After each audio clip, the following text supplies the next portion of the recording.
I'm good. Thanks for having me on today, Scott. Tell me a little bit about yourself. Well, as you mentioned, I'm a legislator from Hazen. This is my second session.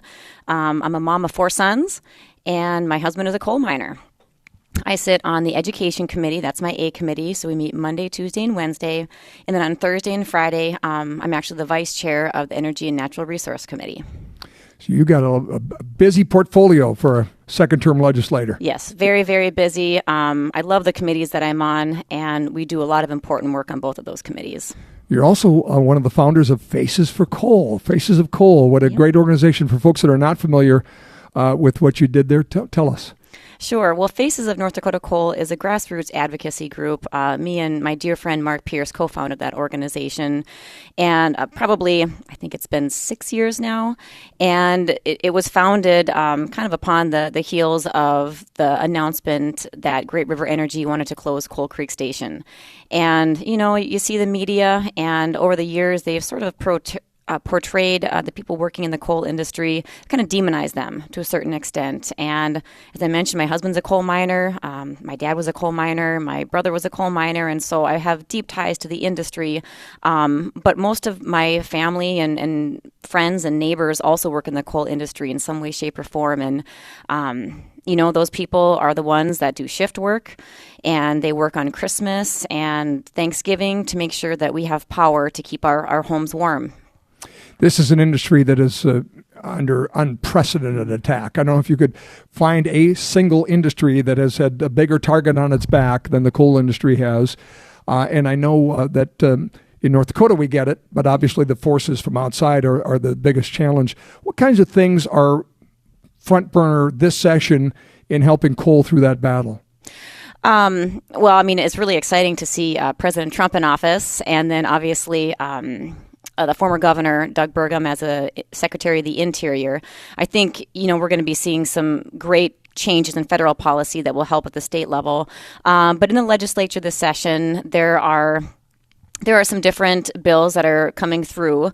I actually sponsored one bill to extend the tax holiday on the coal conversion facility. So that would be on the coal-fired power plants.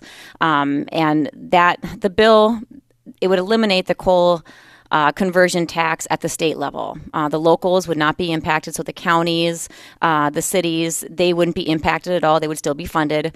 But at the state level, it would extend that tax holiday that started, I think, 4 years ago.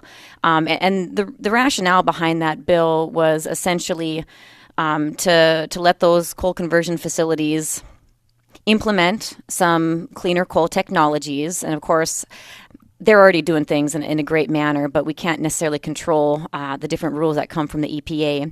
And secondly, it also gives them some additional financial resources to litigate.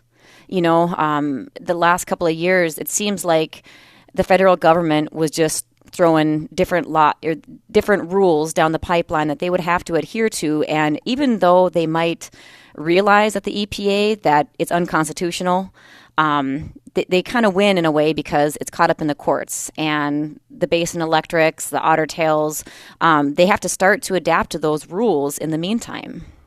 Very good point. And wise for the taxpayers to help with that effort because, of course, what lies in the balance is affordable energy and reliable energy, right? This industry is under attack. We all need to get in that game. Well, that's exactly right. And coal is the only energy source that you can stockpile. You can have 2 weeks worth of energy sitting right there outside of the plant. You can't do that with natural gas. You can't obviously do that with wind or solar. And so it's really important to our state's energy portfolio to keep that in the mix. And not just our state's energy portfolio, but for our surrounding states that we provide power to. I talk a lot about the research dollars and how much good they've done over the years. If you go back and look where, again, the energy industry generates the revenue. It goes to Bismarck, and then you folks decide how to spend it.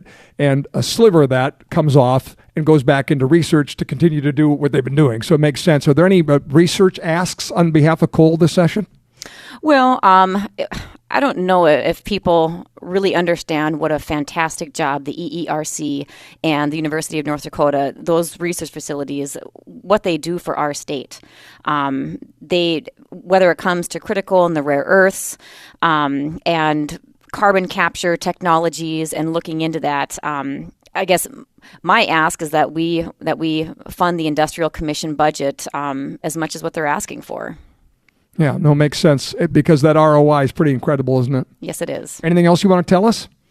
Well, we're getting close to crossover here, and so we're starting to get more emails and calls from constituents. I always love to hear from different constituents and their opinions on a bill. I have a different background than a lot of the people that I represent, and I might see a bill a certain way, but then I'll get an email or a call from a constituent, and it might change my mind. And so I always appreciate when people reach out to me about the issues that mean the most to them. ndlegis.gov, you can find easy contact information. I'm looking at your cell phone number here. I'm looking at your email address. I mean, there's a lot my of home ways. Address. Yeah, no kidding. Lots of ways to interact with your legislators, including our guest, Representative Anna Novak of Hazen. Thank you. Thanks for having me on today, Scott.